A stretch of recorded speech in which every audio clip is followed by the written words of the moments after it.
Hi everyone, this is Jay-Z here to provide some tips to maximize support play in Dota 2. What I've noticed in many games is that the supports for a team will be too passive. They'll attack the enemy in a lane a few times to get them out, or they'll stack and pull constantly to adjust the creep equilibrium. But there's no real threat to get kills coming out from the supports. When you do get kills with your supports, you just create so much more space for everyone on your team because it also just creates a fear in your opponent that you or your teammates may come out and strike at any time. With this video, I hope to illustrate some of the ways for supports to work together and create kills and space for your team. Because really, without those kills, you'll come out in the mid-game weak and gold deprived and not as able to contribute in team fights. Just a few days ago, I found some people at my university who also play Dota 2, and we played a couple of games together. I was really surprised at how coordinated they all were in their map awareness.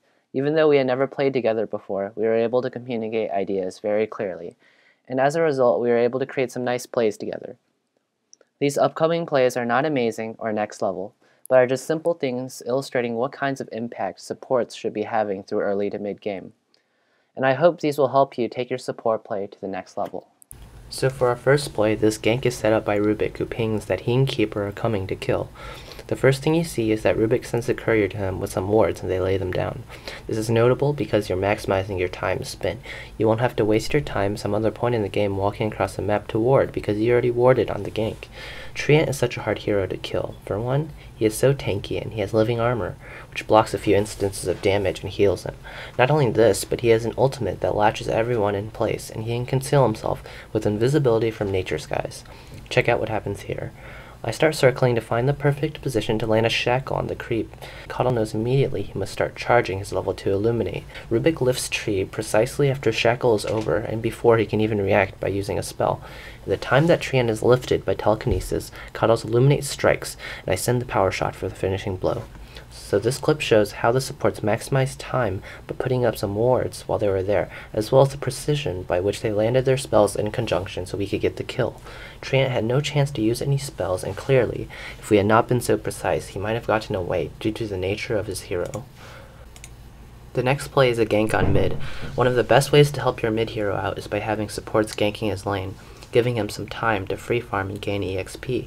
This allows him to have an advantage over his enemy in lane and can help him increase his potential for getting kills in other lanes soon. Shadow Fiend is a great example of a hero that could use this. If you get him just a little bit of free farm and EXP, he can absolutely dominate the mid game for you with powerful nukes and DPS. So I initiated this gank as Shadow Shaman by calling I was coming to smoke. Our Sand King comes from top, and this shows you don't always have to smoke with other members of your team. It can be just as surprising for one person with disables to show up from smoke. I initiate with the Hex as Puck is starting to move back.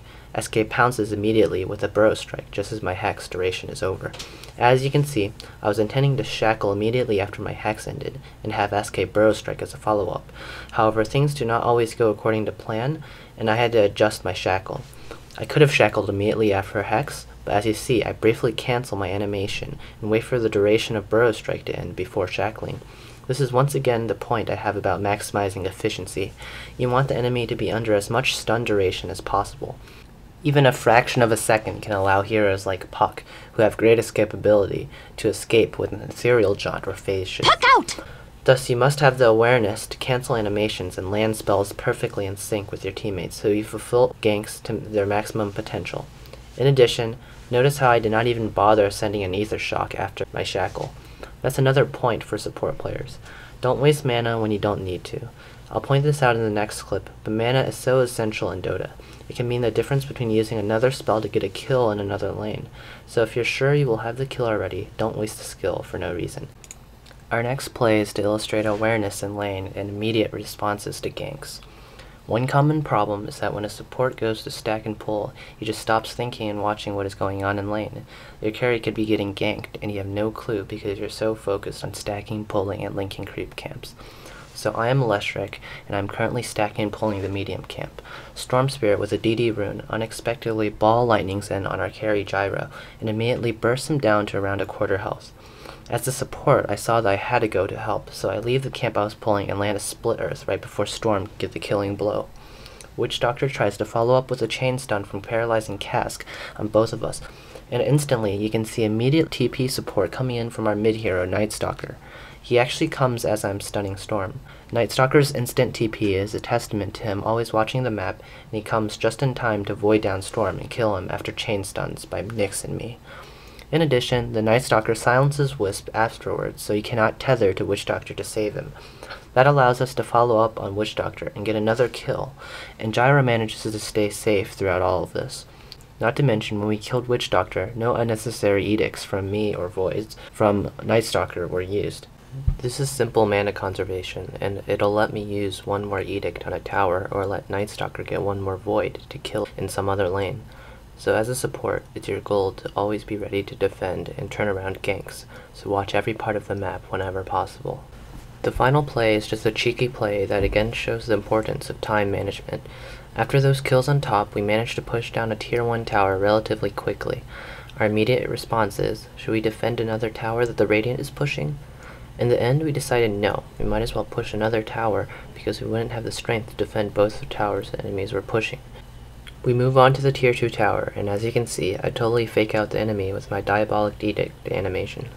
I raise up my arms as if to start Edict, forcing out a glyph of fortification from the enemy and then cancel it.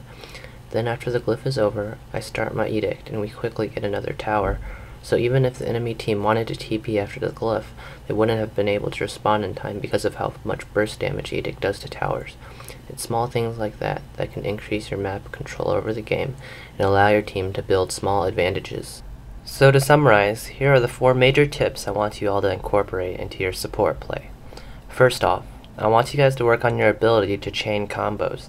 You want all of your stun durations to be absolutely in sync with each other so your enemy has zero chance to escape.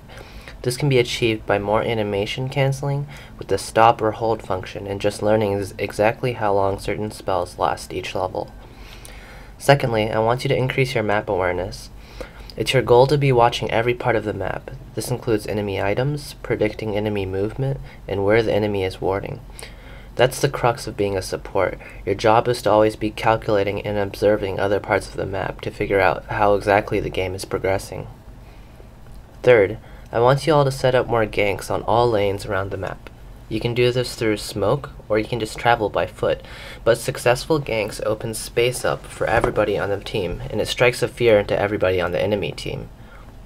Lastly, I want you to become more efficient, particularly in time and mana conservation. If you see you need to ward a certain area, go set up a gank there as well so you aren't wasting time. And on ganks and teamfights, use only the spells you need to guarantee a kill. You never know when you might need a sliver of mana to escape with another spell or a TP. Watch your mana bar constantly and be calculating how much mana you need to use your spells. A hero with no mana is a useless hero, and you won't be able to help your team if they call for backup on low mana. Thanks for watching, and I hope this really helps you all improve. Your skill levels are far better than before when all you had to do as supports was lay down vision or stack and pull in a lane. Your job now, in addition to all of that, is to set up ganks and predict enemy movement. Create space for everyone on your team and stir fear into the enemy. I'll leave you with one of my favorite clips that exemplifies what all supports should strive for. We're gonna see a push. We're going to see a push, and we just might see a first blood. In comes Arsar, already level 3 at 1.5 minutes in. He's going to wrap around. Surge away from one way up. Will Arsar get there in time? He wants that trap. He wants that entangle. From long range, he finds it. In comes Puppy. Puppy wants this kill. The body block out of this world. The chain stun, absolutely perfect. Way up. First blood for Na'Vi, and the crowd goes wild.